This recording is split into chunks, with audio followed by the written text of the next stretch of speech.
Non sono niente, non sarò mai niente, non posso volere d'essere niente.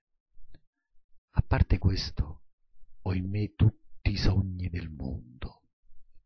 Fernando Pessoa. Ci stanno momenti che volessi scomparire, volessi squagliare, essere niente per nessuno. Ci stanno momenti che mi sento in quello peso del mondo, e là, che vorrei là. Mi piacesse raffonnare senza un chiumma lo corpo e dei pensieri, ma non ce la faccio. E volte tengo invidia perché la gente che ci piace un pallone o chi là che corre dall'ultima telefonina. Tengo invidia pure perché la gente che non tiene scrupoli, perché la gente che passa per quella là da gente solo per i soldi, per far crescere il potere loro. Lo saccio, sono poveri uomini quelli là, ma che già fa?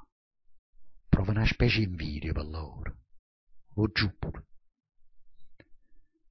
Vivono una vita spensierata loro, non come a me, che crede con poco e niente. Non è così. Chi le godono veramente sono loro. Io non facciate carravuglia a vita mia attorno a qualche pensiero scombinato, senza né capo né cuore.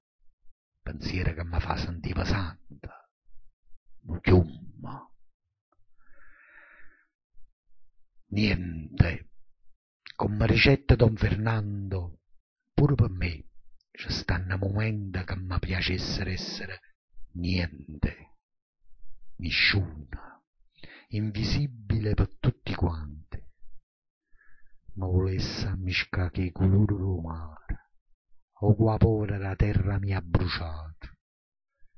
Mi piacessero essere leggera, come il vento, sciuriariella come l'acqua.